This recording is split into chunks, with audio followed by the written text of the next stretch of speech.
What is a resume and why do you need it? You can't get anywhere without it. It's like your acting passport. 1, 2, 3, let's switch this up.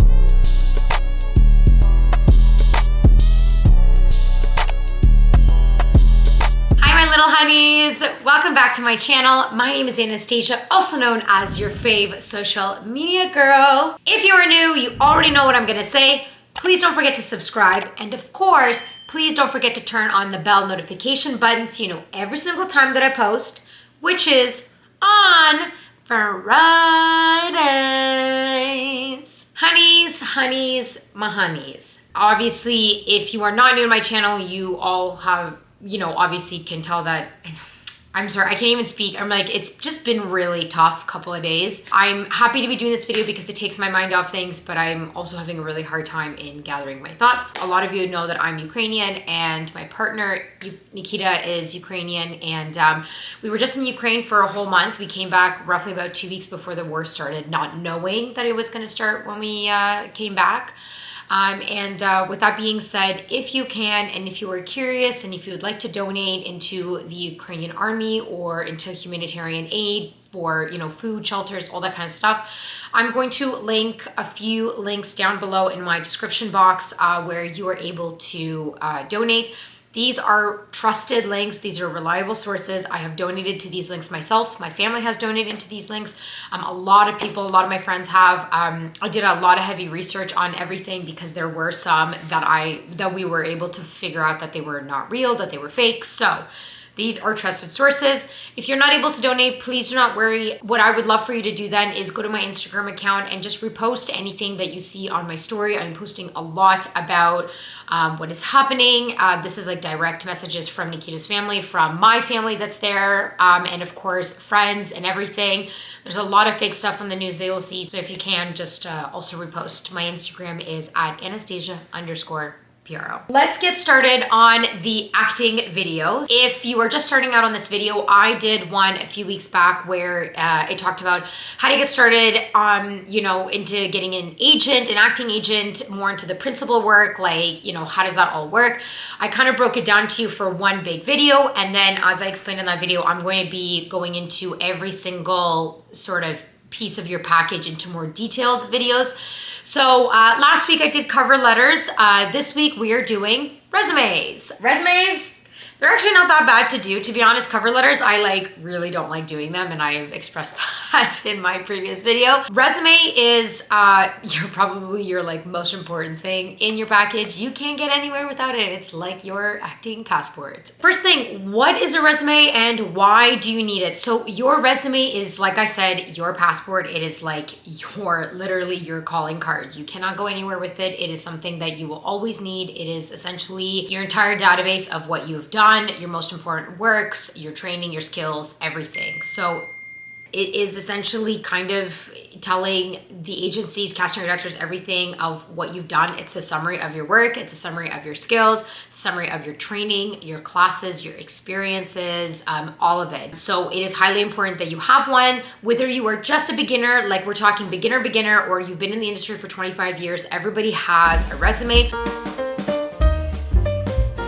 Okay, so the basics of a resume. You want to always try to keep your resume down to one page.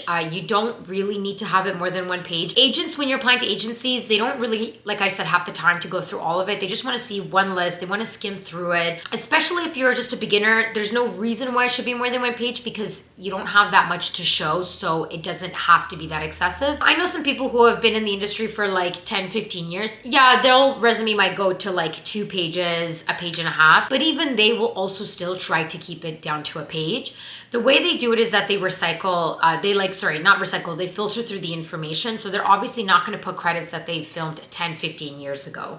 They're going to try to keep it to max, maybe up to 5 years is what they do. In terms of the format of it, don't cram it. Don't put everything in there you possibly can. You want to make sure that it's like spaced out. There's a lot of white space on there. You can be able to read it really easily. It's not all like, you know, you have to figure out where the heading is and all that kind of stuff. Make sure it looks clean. Make sure you have headings for when you're going to talk about your theater stuff, when you're going to talk about your film and television, like all that kind of stuff, your training skills. A lot of people would in their resume still even add like we're talking like a teeny tiny little photo of their headshot, like at the top right or top left corner. You can do that, but because like the headshot, it will always come like in your package in the email and it's right there. There's not really a point in adding your headshot in the photo because you can't even see the photo because it's so small. Do not use any crazy colors or crazy fonts when it comes to your resume. Keep it, you know, your regular font like Times New Roman or whatever they use, and then just black ink is great. You don't have to, no need for color for that one. Guys, honeys, the most important, never lie. Never, ever lie on your resume. You also do not put any dates ever on your resume. Like you said, if you want to use work from 5 years ago, that's fine. And you don't really need a date because, well, like I said, you can also bedazzle it when it comes to that kind of stuff. Do not add things that you did in high school or in elementary school. That's a little bit too far back. Try to keep it as recent as you possibly can with student films, web series, like self-work, whatever. Make sure that there are always headings for all of the sections you're going to be doing in terms of like your credits, the training that you've had slash skills, what else, classes, like that kind of stuff. Make sure there's headings so it's easier for the agents to look at your resume. This is a really interesting point, and this one's kind of debatable in my opinion. Before, let's say a couple of years ago, they talked about don't put extra like background work into your principal acting resume because it doesn't necessarily like look professional, and a lot of principal agencies don't like it that you do background work for many reasons. One being if you have been on that show and you were heavily like on camera featured right next to the leads all the time, you can't audition for that show because of continuity. It doesn't, like, it makes no sense. You were some sort of warrior number one in the show, and then all of a sudden you are auditioning for the other side of the world and you're playing the princess. Like, they're not going to let you do that, and it's not a good look for you. The other thing is that obviously because of that, it limits your agent to apply you to things. And then it can also be conflict of interest in terms of like if you have a booking date and you've booked to do background work and then you are either booked to do an audition that day or you are on hold for a commercial or something. It obviously sucks for your background agencies for you to have to cancel because it's a lot of work for them to find somebody. But then at the same time, you don't ever want to cancel on the principal agent stuff when it comes to being on hold, bookings, auditions. So that's kind of like what they say. You don't really want to tell your agent you do background, whatever, blah, blah. I personally told my agent that I did background and they were totally fine with it. Obviously, they said if you do continue doing it, like as much as you were doing it at the time when I was signing with them, like I have to keep them posted. They said also, let me know what exactly you end up going out for so that I don't submit you for that show or like how heavily you were on there. Because there's been times where I was on set and it never was used once, ever. Which means I can 1000% go and audition for that show because I was never used. Now it's a little bit different. I would never write the work that I did because it's like it's not a credit. I don't get a credit for it, or I don't get a union credit. I can't put this on my IMDb Pro because it is extra work. It's no like correlation towards your actual like full resume for principal work, so there's no need to put it in. What I did for my resume is in the extra skills, I wrote in there saying that I have experience on professional sets, is what I said. You can add an extra credit if you have been like upgraded to like something legitimate, then yes, by all means, that will then start counting as like a bit more of a credit. Then you can add that into your like film and TV area. But if you are like background person walking in the back, number one, not gonna happen. Not gonna slide. Sorry, honeys.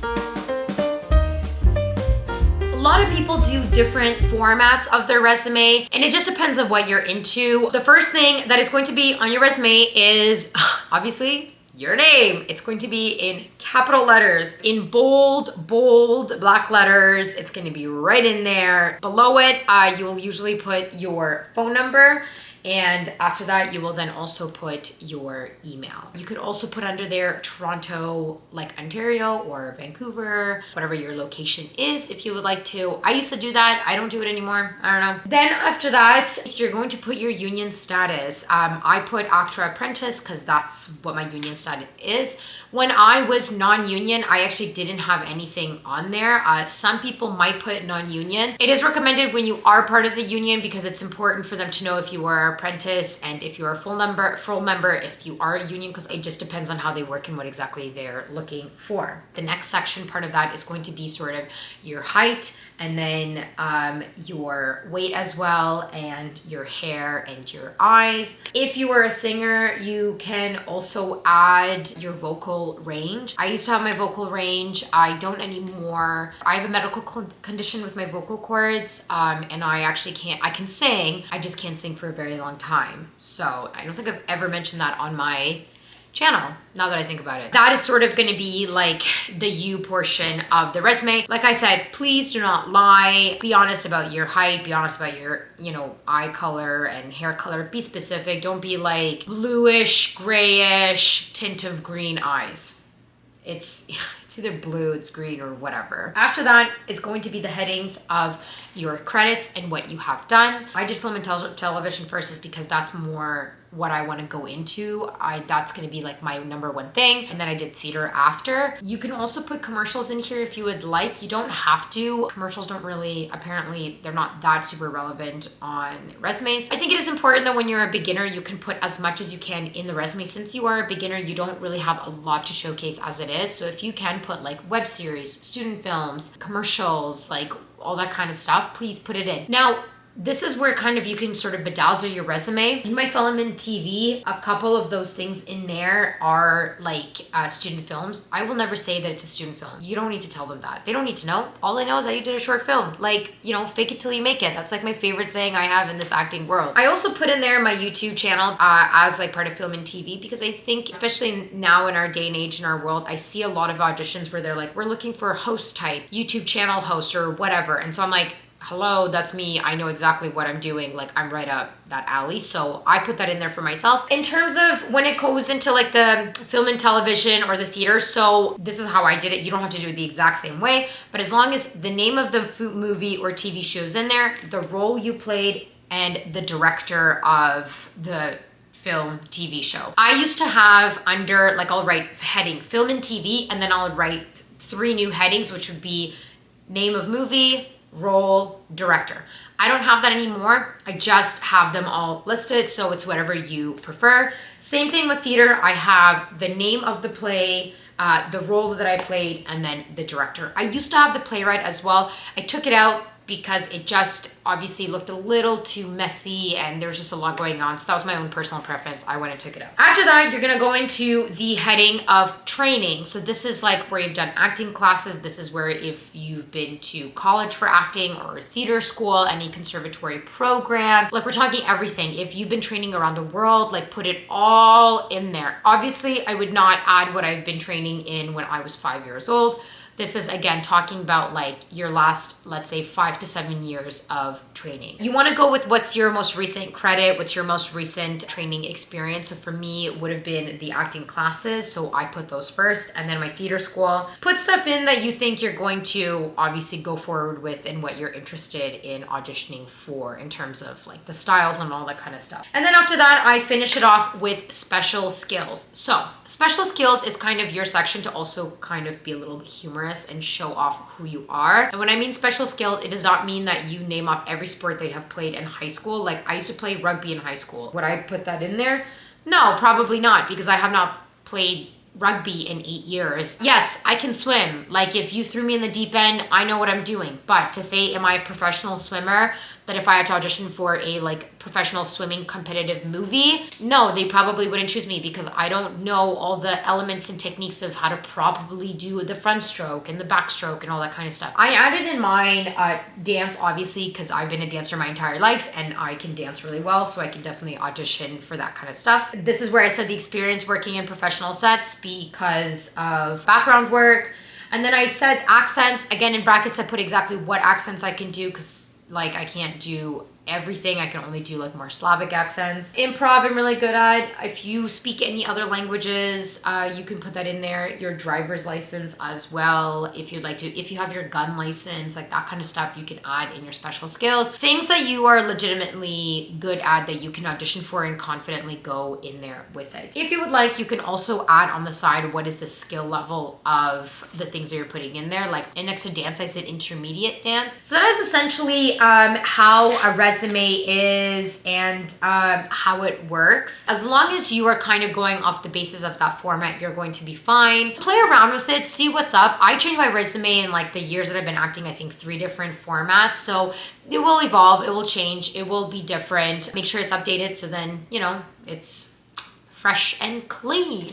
Anyways, honeys, this is the end of my resume video. If you have any questions about resumes, you know what to do. You can comment down below. I'm happy to help. And you can also DM me on my Instagram account, and then we can chat about resumes through there as well. I think my next video I'm gonna be talking about after this is gonna be, I think it's demo that's next through part of the package. I don't remember, I have to check. Anyways, honeys, like I said, if you can donate, my links are down below for Ukraine, and you can follow me on Instagram. You can repost any of my stories. I'm not a political like YouTube channel. It's just, this is my, you know, my heritage, my home. And so I feel like this is the least I can do sitting in a country where I'm not in war. So yes, anyways, I don't mean to end it on a sad note, but yes, oh God.